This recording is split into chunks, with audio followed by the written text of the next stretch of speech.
Olá, bem-vindos a mais uma conversa profunda aqui no nosso espaço. Hoje a gente vai direto ao coração, sabe? As últimas palavras de uma figura gigante do cristianismo, o apóstolo Paulo. Vamos mergulhar no capítulo 4 da segunda carta a Timóteo. E para isso a gente está usando um comentário bíblico bem detalhado e também notas de uma Bíblia de estudo, daquelas bem completas. É isso aí, um material muito rico, né? Que leva a gente lá para a cela do Paulo em Roma. Exato. Já nos momentos finais, esperando o martírio. Uhum. E a nossa missão aqui é tentar captar a urgência, a profundidade daquela última tarefa que ele passa para o Timóteo, seu discípulo, que era continuar pregando a palavra, mesmo num mundo que, vamos dizer, parecia cada vez menos interessado nela. E ao mesmo tempo a gente vai espiar um pouco o coração do próprio Paulo, né? Como ele encarou a morte e avaliou a própria vida. É bem forte. Com certeza.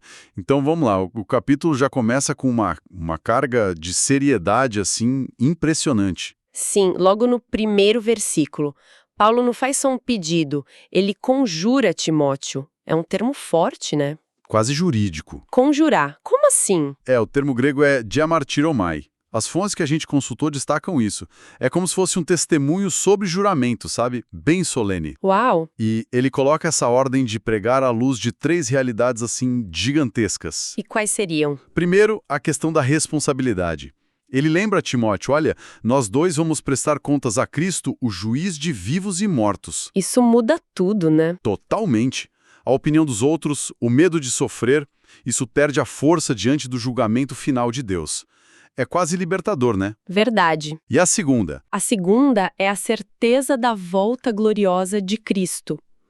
Paulo usa a palavra manifestação, epifania. Naquela época, essa palavra era usada para a chegada triunfal de um imperador, sabe? Ah, interessante. A ideia é, Jesus vai voltar, mas não mais como servo sofredor, e sim como rei vitorioso. E é diante dele que o ministério do Timóteo vai ser avaliado. E a terceira realidade? É o estabelecimento final do reino de Cristo. Ele virá para reinar de verdade, para derrotar o mal e estabelecer seu governo para sempre. Ter essa esperança viva era o combustível, sabe? Para Timóteo não desanimar e nem se deixar levar por qualquer vento de doutrina. Nossa, isso dá uma perspectiva completamente diferente para a ordem que vem logo depois, no versículo 2. Prega a palavra. Não é um conselho qualquer. De jeito nenhum. É quase uma intimação divina, né? Fundamentada nessas verdades. Mas o que significa exatamente pregar a palavra nesse contexto, na prática? As fontes definem como comunicar a verdade da Bíblia, mas com a força do Espírito Santo, para realmente transformar vidas, salvar e fortalecer quem ouve. E Paulo usa uma imagem muito forte aqui, a do querux. Querux. O arauto do rei. Era aquele sujeito que ia para a praça pública anunciar a mensagem oficial do rei, em voz alta, sem mudar nada. Entendi. O porta-voz. Exatamente, a mensagem não é do pregador, a mensagem vem de cima, é de Deus, essa é a ideia central. E como essa proclamação toda deve ser feita? O comentário bíblico, citando o John Stott, aponta para um equilíbrio. E aí que fica bem interessante. Por um lado, tem que ser urgente. E episteme sugere estar sempre pronto, sabe? De prontidão. Tem até uma citação famosa do Richard Baxter, um puritano, que dizia algo como pregar como um moribundo a outros moribundos. É essa a intensidade. Uau! Mas atenção, né? As fontes alertam. Isso não é desculpa para ser grosseiro ou insensível. Certo. É mais um combate à nossa própria preguiça, sabe? Aproveitar cada oportunidade, cada kairós, porque vidas estão em jogo. Urgente. Entendi. Mas não é só isso, né? Precisa ser uma pregação que se conecta com a vida das pessoas. Sim, tem que ser contextualizada. Paulo fala em corrigir, repreender, exortar. As fontes enxergam aí uma abordagem bem completa. Como assim, completa? Toca na mente, né? Corrigir, convencer. Toca na consciência moral, repreender, confrontar o erro.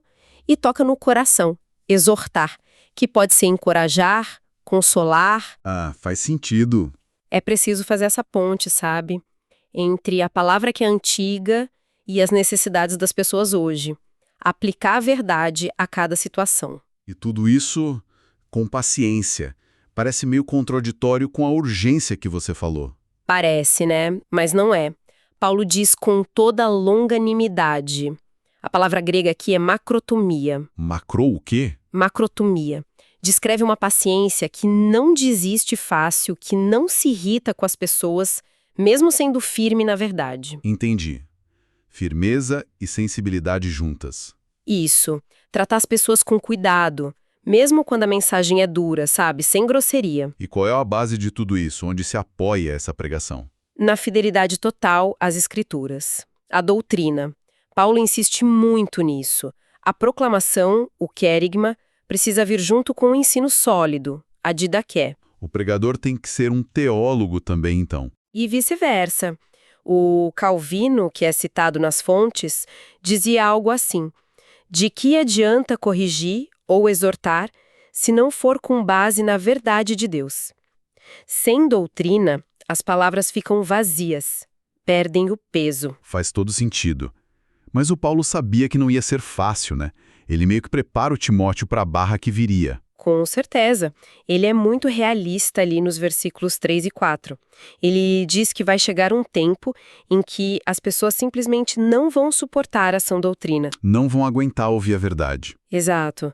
Porque a verdade muitas vezes incomoda, né? Expõe nosso orgulho, nosso pecado. E a tendência humana, infelizmente, é rejeitar isso. E aí o que elas fazem? Buscam alternativas mais agradáveis.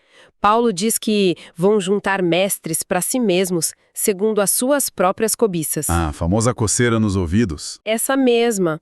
As pessoas vão atrás de quem fala o que elas já querem ouvir, sabe? Mensagens que aliviam a consciência, mas não exigem mudança de verdade. Trocam a verdade por algo mais palatável, digamos assim. Justamente, acabam recusando a verdade e se voltando para as fábulas, para os mitos, para as invenções humanas que parecem mais interessantes ou mais convenientes do que a revelação de Deus. Que cenário, hein?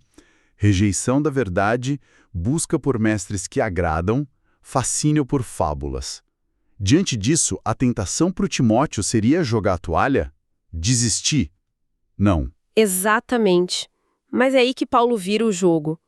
No versículo 5, ele dá 4 comandos bem diretos para Timóteo. Primeiro, ser sóbrio. Sóbrio? Tipo, não beber? Não só isso. A palavra grega, nefo, tem mais a ver com manter a cabeça fria, o equilíbrio, a clareza espiritual no meio dessa confusão toda de ideias e tentações. Não se deixar levar pela embriaguez do momento, sabe? Entendi. Qual o segundo comando? Suporta as aflições. Paulo é direto. A fidelidade vai custar caro, vai trazer perseguição. Não tente amaciar a mensagem para evitar problema. As fontes até lembram aquela frase forte: quanto mais fiel a igreja, mais perseguida ela será. É preciso estar pronto para sofrer pela verdade. Pesado. E continuar fazendo o quê, apesar disso? Fazer o trabalho de um evangelista. No meio de tanta distorção, de tanta fábula, a resposta é proclamar ainda mais o evangelho verdadeiro, as boas novas de Cristo, sem parar. E por último? A ordem que meio que resume tudo. Cumpre cabalmente o teu ministério. Vai até o fim. Termina a corrida. Mesmo que um monte de gente desista ou se desvie pelo caminho, permaneça firme. As fontes até destacam que Stott e Calvino viam isso assim. A dificuldade deveria, na verdade, aumentar o zelo, a diligência do ministro fiel. É um chamado à perseverança total, então. E é nesse ponto que a carta dá uma virada, né? Paulo começa a falar mais dele mesmo. Sim, a partir do versículo 6, o tom muda um pouco. Ele está falando da segunda prisão dele em Roma. E as fontes explicam que essa era bem pior que a primeira. Pior como? A primeira talvez fosse uma prisão domiciliar, mais leve. Essa agora não. Era numa masmorra mesmo, provavelmente fria, úmida, resultado daquela perseguição brutal do Nero contra os cristãos depois do incêndio de Roma. Nossa! Agora, Paulo já não tinha mais esperança de sair vivo dali.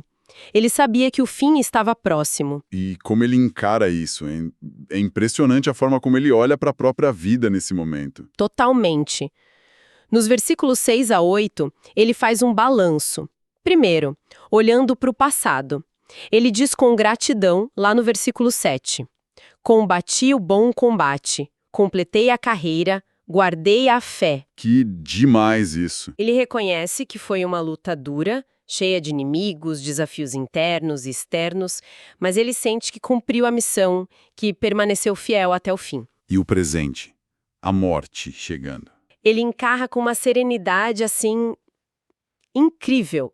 No versículo 6, ele diz, quanto a mim, já estou sendo oferecido por libação, e o tempo da minha partida é chegado. Libação. O que é isso? Era o vinho que se derramava sobre o sacrifício no altar como uma oferta final. Ele não vê a morte dele como uma derrota, mas como a sua própria oferta a Deus. É muito profundo. E essa palavra partida tem algum significado especial? Tem sim. A palavra grega é análises. As fontes exploram isso. Ela era usada para várias coisas.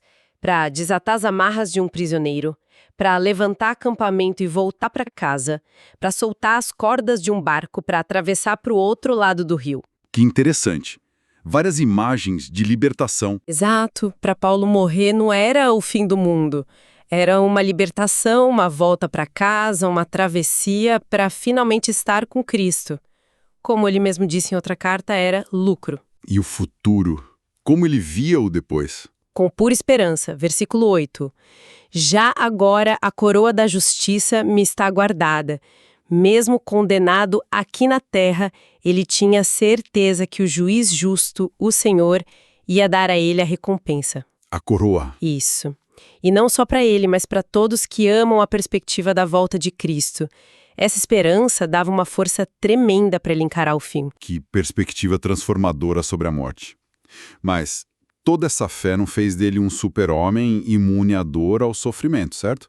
Os versículos seguintes mostram um Paulo bem humano. Exatamente, isso é muito importante. A vitória da fé não significa ausência de luta ou de necessidades bem reais.